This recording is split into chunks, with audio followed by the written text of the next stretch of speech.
Scott McKillop, so we're dairy farmers at Dederang here in northeast Victoria. We calve about 280 to 300 cows in the autumn, and that's from early March through until the end of May, and then about the other 60 or 70 calve in August, so from the middle of August through until the end of September. It made sense to have a collar system that was going to give us feedback on the heat detection side of things, as well as the health and management side of it. So that was the main trigger for that. It was around gaining efficiencies on the farm and giving us more information and more data to make the decisions we make on the farm from day to day. And this has been a fantastic choice for us. One of the main things about the whole system was just getting accuracy around heat detection. I think one of the issues when you are using a synchronisation program is you have so many cows on heat at the same time. It's hard to say is she or isn't she at times, because you get lots of cows involved in groups that are bulling everywhere, and you can have a cow come in with a traditional patch on and think, well, she's half rubbed, but I don't know whether she is or not. So I think sometimes you're putting straws of semen into cows that aren't on heat. So yeah, it used to be a lot more manual labour involved, as I say, the time spent on physically looking at cows on heat, going in the paddock, checking cows on heat during the day.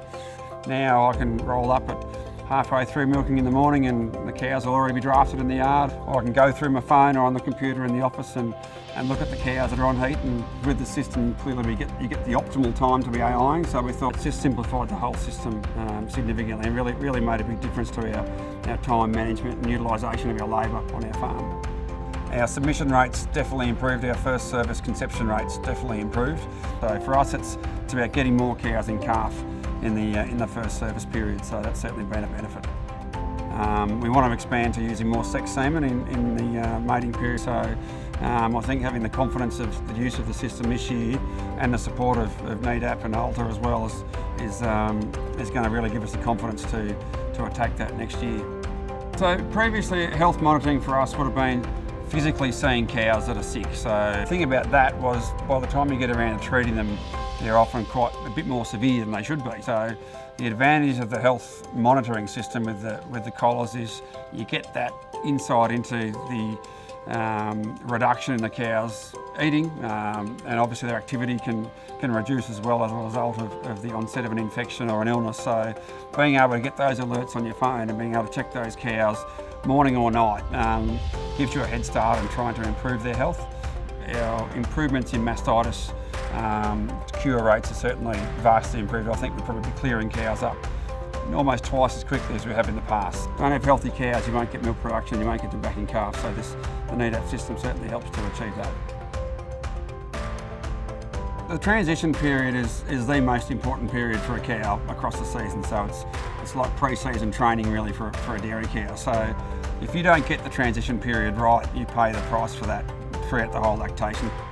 And having the collars was a really good way of isolating cows that would suffer from inappetence at all. I think we were a lot quicker in picking up things around ketosis, but also cows that just might have come in with any subclinical milk fevers or those types of things. One of the benefits of the collars too is the differences in rumination and eating and activity of cows depending what they're eating.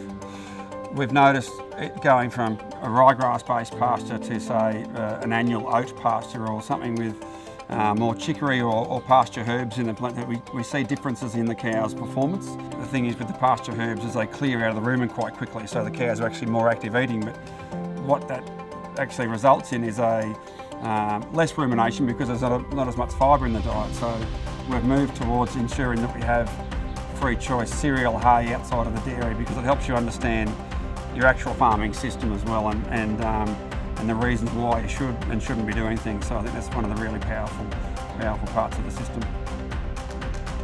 The payback time, it's probably somewhere around 3 years. It's allowed us to reallocate the use of our labour by having a single person operation in the dairy in terms of getting more cows in calf, and also being able to utilise sex semen options is going to be really valuable for us as well. And it's difficult to put a value on the health of the animal, but I think I'd say comfortably within 3 years. Some of the payback goes beyond just dollars and cents. It's bigger than that, I think. I would absolutely recommend the system to other farmers. We couldn't imagine not having a system now. It's part of our everyday management on the farm. It helps to take a lot of the guesswork out of what you do. So I think it's really the cream on the cake. I think it was probably a good way of putting it, or the cream on top of the milk, I suppose.